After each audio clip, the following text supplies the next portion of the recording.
Democracy is a great thing, but when there are 102 candidates running for Mayor of Toronto, it presents a significant obstacle to hearing all the voices that need to be heard. We aim to help with that tonight by inviting 3 candidates for Mayor who have earned the right to be part of the mix. So let's introduce Chloe Brown, who came 3rd in the Mayor's race last October. She is currently Project Coordinator at Future Skills Centre. Anthony Perruzza, the current Toronto City Councillor for Humber River-Black Creek and a former member of the Ontario legislature. And Rob Davis is here, a consultant who was the first ever Black councillor in the old city of York and the newly amalgamated city of Toronto. And as I welcome the 3 of you here, I should also say that we also invited Anthony Furey to be here, but he had a scheduling conflict and was unable to join us, so we are happy to have the 3 of you here for this discussion. I don't think any of you are unaware of the odds you are embarking upon to try to become the next Mayor of Toronto, and yet you're doing it anyway. And let's find out why. Let's just go in alphabetical order here. Chloe Brown, why are you running for Mayor? I want the city to progress in more than just theory, but action. We have so many reports at the City of Toronto telling us how to reduce poverty, but we haven't seen it done. And I'm tired of the circular arguments around homelessness, addiction, like food insecurity. We have the land. It's really a matter of changing the policy so that the land works for the working class. So I'm still here trying to get that message across, and that's why I'm running again, despite the odds of 101 other candidates. Rob Davis, how come? Well, I want the City of Toronto to be safer, cleaner, and kinder. I was dismayed when City Council voted to close warming centres and then wondered why there was a big increase in violence and challenges at libraries and the subway system. You know, we can't have a safer city unless we have a kinder city. So yes, they might have saved $100,000 here or there, but they lost millions in revenue in transit income. And it's just an example of wasteful spending. It's a bad decision. It's being a penny wise and a pound foolish. And I think it's emblematic of a lot of the problems that we have. Changing Dundas Street and others for $21 million is performative.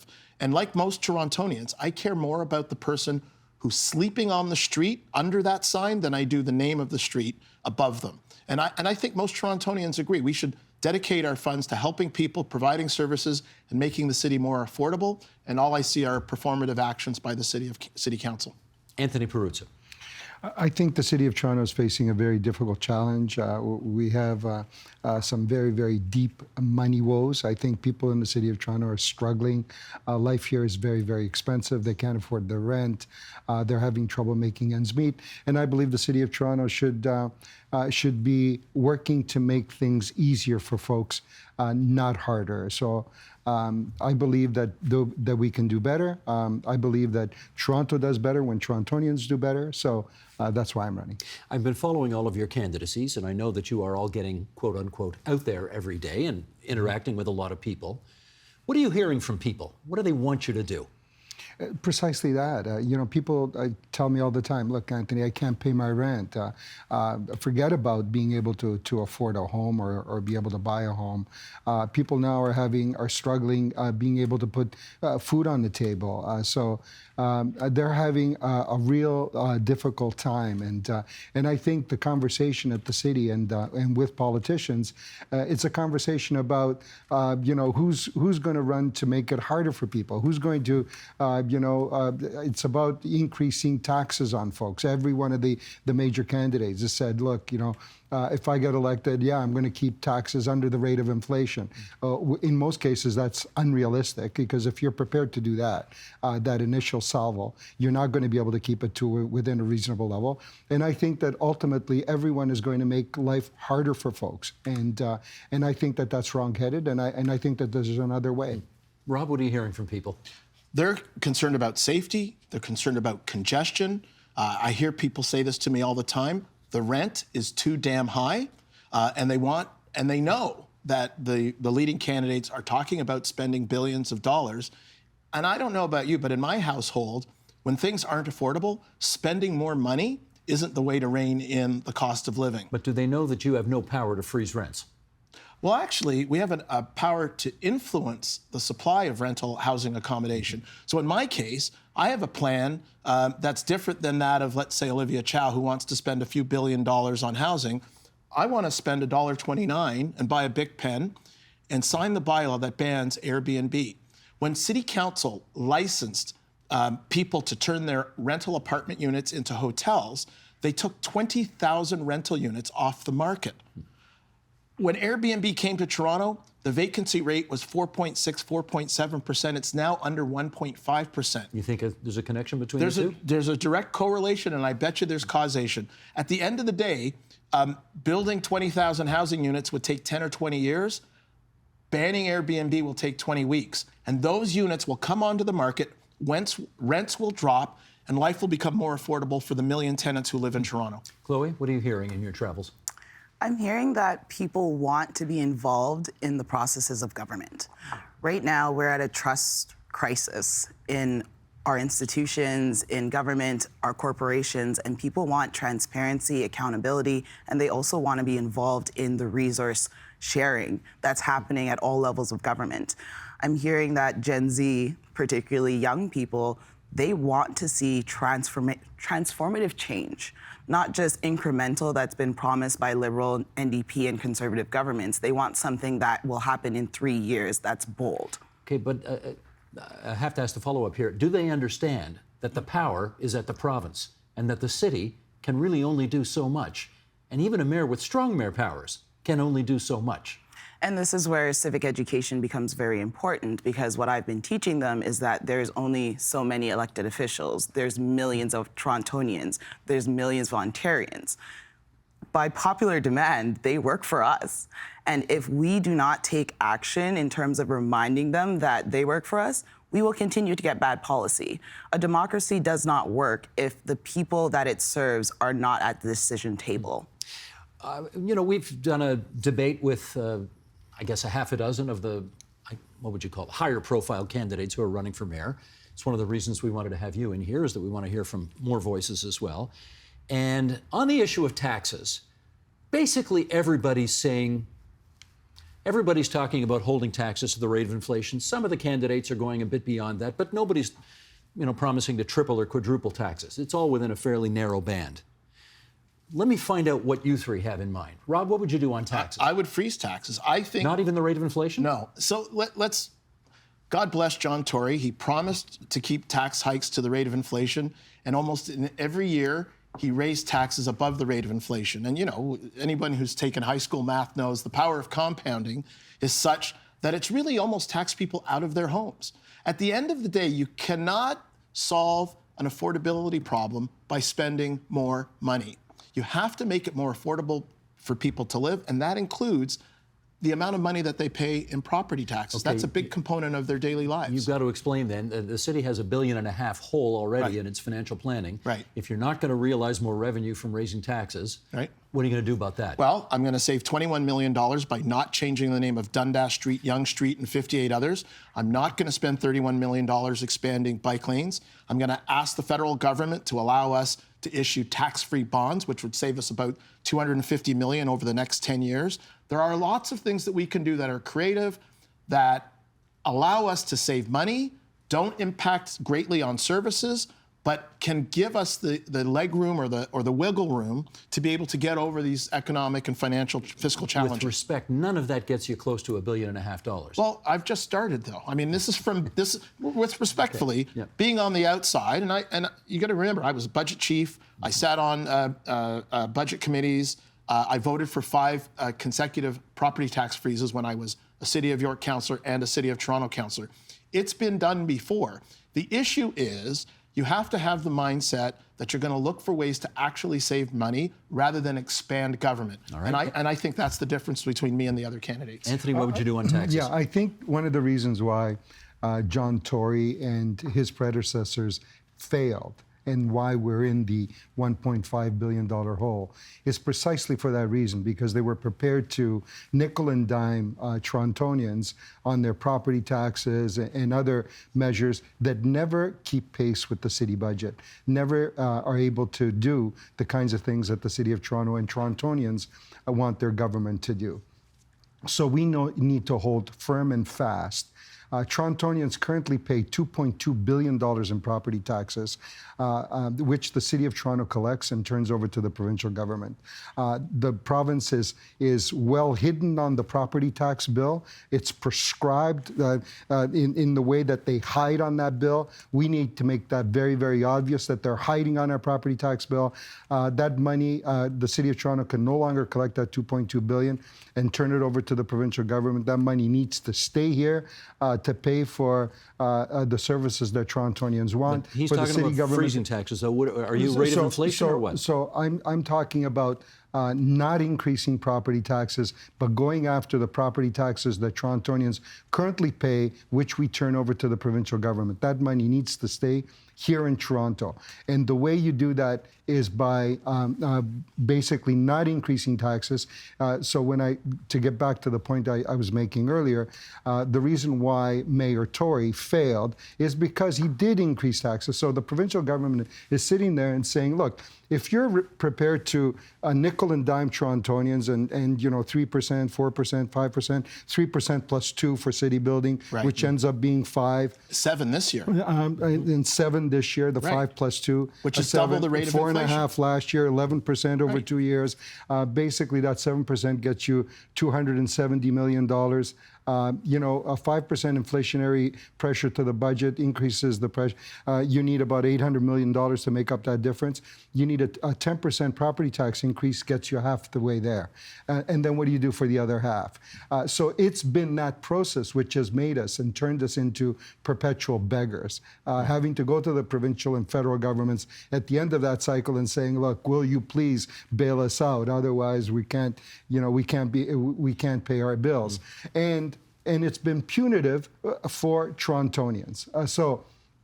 So the argument that some in the media and some of the other candidates are making that Torontonians don't pay enough, that our property tax rates are actually lower than the region. Well, when you factor in land transfer tax, when you factor in vacancy tax, when you factor in the hotel tax and some of the other things that the regions don't pay, we're very comparable on that score. And we're just making things more, less affordable for people here. Chloe, where are you on taxes? On taxes, I'd like to keep them with the rate of inflation. And one of the things that they've both touched on is the lack of transparency and the lack of personalization in tax codes. And this is where I'm pushing for a land value tax, because the province uses that already to capture the value of land and the development that's happening around it. In our city, there's a lot of empty land and lots, vacant buildings, and I'd like to have a 6% tax on those ones to encourage development. If you bring more tax-paying jobs into the city, you raise revenues. And this is where multi-use development is really important to me, and also the air rights above a lot of our community assets. So the TTC stations, the libraries, you could be building purpose-built rental for the working class, for workforces, and bring them back into the city. And one group that I'm thinking about is EMS. Build on top of the paramedic stations, the fire stations, the police stations. A lot of their salaries go towards them living outside of the city. It's really about us focusing on the end user of services and building the tax code around them. We could have neighborhood responsive tax codes, sector responsive, because a lot of us don't realize the federal government breaks up the economy in 10 broad occupational codes. If we are mirroring the actions and the initiatives of the federal government, it makes them easier to give us money to fulfill their goals. And that's what I'm focused on as a policy analyst. We had the healthcare transfer fund come from the federal government. Let's use that money to build home care and community care clinics at the ground floor of residential buildings and leverage multiple federal funding streams towards the building of housing, workspaces, and also new commercialization spaces. Okay, since you've got us into a discussion about housing, let's keep going there, shall we? Sure. I'd like to hear, we did a show last night in which all of the guests said housing is the #1 issue in this campaign, and the lack of it right now, particularly affordable housing, obviously. Rob, start us off here. I'd like to hear from each of you one neat, new idea on what you do about increasing the housing supply in the city. Okay. 110,000 homes are purchased every year in Toronto. I would offer a municipal land transfer tax rebate to any homeowner who adds a second unit to their property within the first 2 years of ownership. We would generate, just at a 5% rate, we would generate 5,000 rental units a year. Over the first 5 years, we're looking at 25,000 housing units. The rebate would cap at $25,000.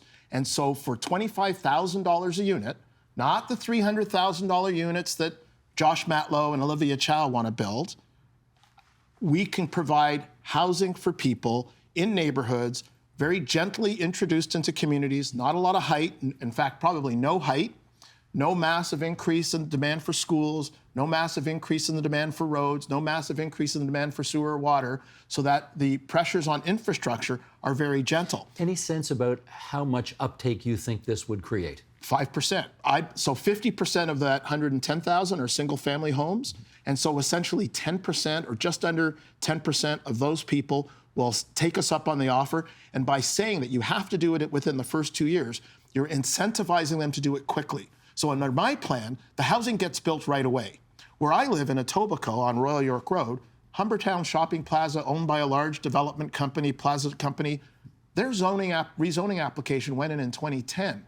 They just broke ground a few months ago. They're not going to be done for another 3 years. That's a for-profit, multi-billion-dollar corporation trying to make as much money as possible in as quick a time as possible. Who here believes that any of the City of Toronto councillors are going to get housing built faster than a for-profit corporation is trying to do it? Like, give your head a shake. It's all that they're promising is fairy dust and wishful thinking.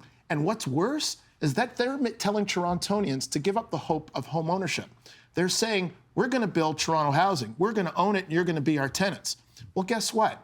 I want people to be homeowners. I want them to be able to have an affordable rental accommodation, to be able to save money for a down payment, and to one day buy their own home. Okay. My opponents don't want you to do that. They want you to be their tenants, and they want to be the landlord. Anthony, a neat new idea about creating housing. Yeah, so we're building a lot of housing, sometimes not fast enough. We've approved 10 years worth of housing that's been completely approved. Some 165,000 new homes have been approved that haven't been built yet. What we have is a lack of affordable housing. That's what we don't have.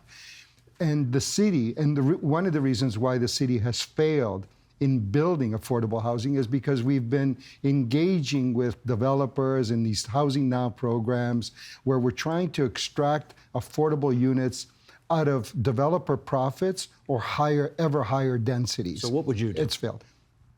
It's simple. We've already invented the wheel. At York University, for example, the university put up some lands, hired a reputable builder, build 800 units of student housing, for example, on leased lands. And those units came to market without any government monies for about $1,000 a month. That's housing. The City of Toronto has land. If we put up our land, we put up we waive some of our fees and some of our future taxes on those. We could build a similar type of housing on our land that would be could be adopted for shelter, for transitional housing, for seniors, and for families. It could be modified very simply, could come out to market very quickly, and you could bring it to market for less than $1,000 a month. We just need the will. It's easy to do. We have examples. The wheel's been invented. We don't need to reinvent that wheel. We just need to sort of, focus in on it and do it. It's as simple as that. Okay. Chloe, you did mention some things earlier in your previous answer. You want to build on that?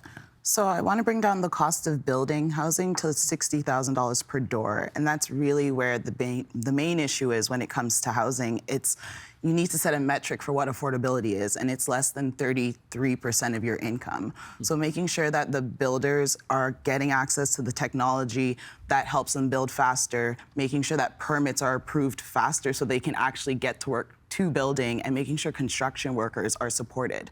I feel like construction workers have been really omitted from conversations, and there's an opioid crisis on work sites. We need to support construction workers with better occupational health and safety tools, and that means investing in technology to build faster. So we have modular in the city, 3D printing. There's so many different technologies that places like Dubai, China, the Netherlands are employing to deliver projects in less than a year. We need to empower our whole industry to use better technology to rapidly develop for us. Why do you think we're not yet? Okay. This is where there's a generational divide in the use of tools.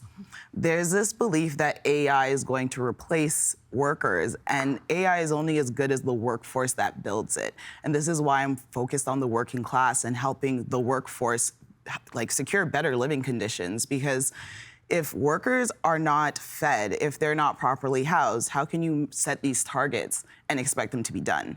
Implementation is the city's biggest problem because they exclude workers from decision making. It's a lot of executive opinion, and they're not the ones on the ground. Okay. So, sorry, if I may, Steve, I think there's a divide here, though. So, respectfully, I think Chloe and Anthony are depending on 100 developers or a few executives making the decision. And under my plan, I'm depending on the 100,000 home buyers every year to be incented to do this. So my plan is a little bit more decentralized. It allows individuals to say, you know what, I'm going to quote Brad Bradford, I'm going to let my best friend Paul, live in the basement, and because I'm going to do it legally. We don't want to live in the basement. No, but that's affordable housing for lots and lots of people. It's not, though. Well, it is if you have supply. My point is, the time it will take for the plan of others is 10 to 15 to 20 years. And we can do this starting in the 2024 fiscal year. We can get people providing second-story basement. Your plan depends on homeowners building over 100,000 units on their backyards. That is essentially what you're saying. No, that's not what I'm saying. You're basically trying to say that garden suites are enough to take care of this housing need. What I'm saying is, if we incentivize people who buy a home, we give them an opportunity to have a second income to help them pay for their home, and they provide supply. You're subsidizing homeowners to do the government's job, which is to work with nonprofit and for-profit developers. And that's the difference. I don't want to have government build every single unit of housing.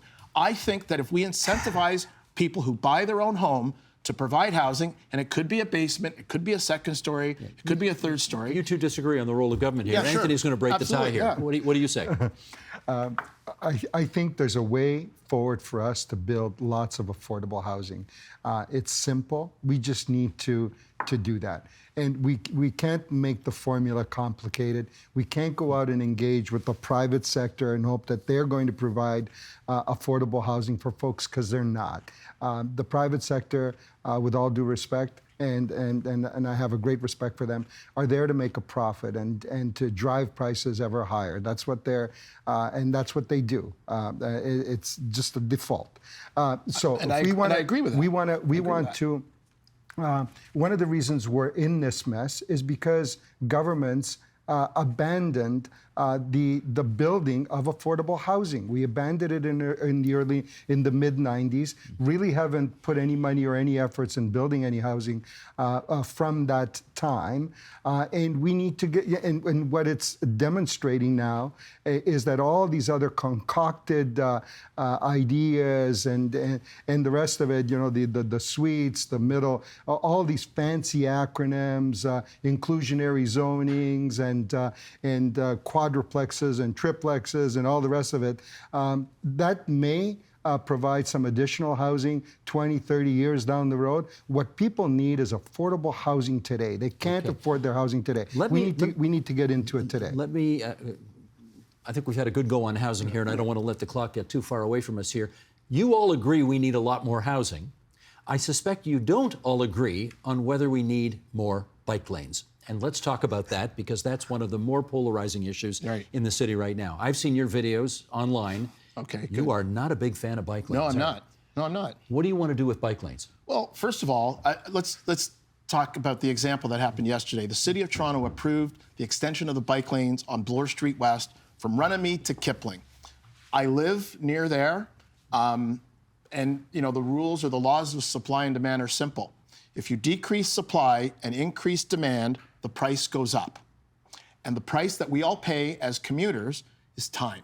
118 hours extra time commuting. The equivalent of 3 weeks of pay is spent traveling in extra traffic.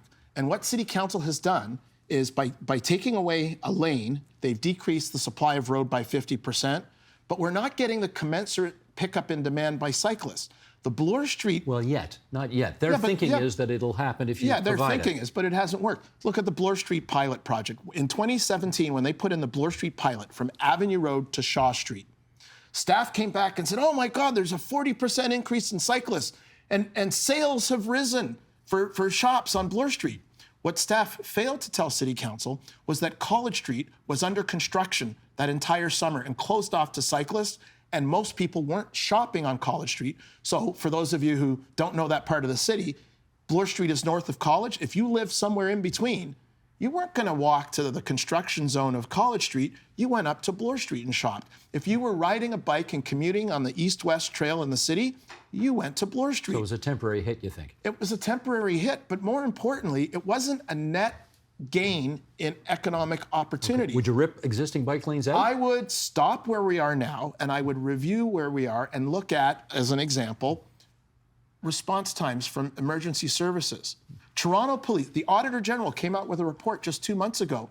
Response times for police are supposed to be at 5 minutes from the time you pick up that phone. They're now at 19 minutes. And you blame bike lanes for that? In part, because, and one last little point, Toronto Council also licensed Uber. 10 years ago, we had 4,900 taxi cabs on the road at rush hour trying to pick you and I up. Now there are 90,000 Uber drivers licensed on the road at rush hour trying to make a buck. They destroyed the taxi industry, but they also destroyed rush hour. Okay. Chloe, your view on the bike lane issue. It's such a deeply unserious issue, if I have to be honest. There are people that can't drive. Young people, there are people that have mobility devices, and they need lanes to be able to travel when the sidewalks are not available because there's strollers, there's other pedestrians. So the fact that there's been such a rallying cry against the radical bike mafia, bike lanes, it's such a deeply unserious issue to me as a young person who may not be able to afford a car, but I can use my legs to pedal to get where I need to go. So I'm so flustered that this has become such a big issue because when I was a kid, to fight obesity, they wanted us to be outside. If you want young people to be active and have a chance to control a vehicle before you put them in a car, the bike was the thing to use. It's a rite of passage for me. So the idea that we're weaponizing the road so that people that can't drive cannot use the road tells me that Toronto's not serious about helping people that can't afford a luxury vehicle. Anthony, your view on the bike lane issue. You know, we need bike lanes, there's no question about it, but we also need to do it right. For example, on Finch Avenue, it took me 2.5 years worth of fighting with Metrolinx, city planners and others to take the bike lane off the street because they wanted to put it on the street where they're building the new LRT. They wanted to put the bike lane on the street, to take it off street, you know, between the curb and the sidewalk in its own safe environment. You know, imagine just the thinking of cyclists riding along Finch Avenue with tanker trailers coming from Keelan Finch, for those who don't know, absolutely high speed. Nuts. Yeah, like it's wide and crazy. people go fast. So we often do it wrong. Bloor Street, for example, I don't feel safe with the Bloor Street bike lane. I used to ride Bloor when they didn't have the bike lane. Now with the bike lane, to me, feels less safe being in that cycle track. We often don't get it right. Yeah, we have to spend a few more bucks, but we should do it right. For example, look at here at Eglinton and Yonge. They did it right. It's off-road. It's in its own safe environment, off the street, the bike lane, and it works. I drove down here. It's perfect. That's what we want. That's what we need. And in the suburbs especially, where we have these huge boulevards, we need to do it right. We don't need to eat up road space to put in cycling infrastructure so that people can pedal where they got to go. I love pedaling my bike, but I also want to feel safe. And in the suburbs, we need to do that off-road. On Shoreham, absolutely crazy. They put it on the street. They didn't need to. It could have gone into the boulevard quite easily. In the northwest part of town, New York. Exactly. Go ahead, last word. You know, one of the things I said at an all-candidates meeting was that 90% of success is showing up. What's interesting to me is the candidates, the so-called Gang of Six, a number of them talked about, you know, they're going to rip up bike lanes. Guess what?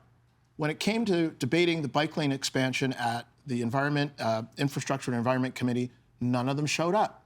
I was the only candidate to stand there and say, look, I'm running on this platform.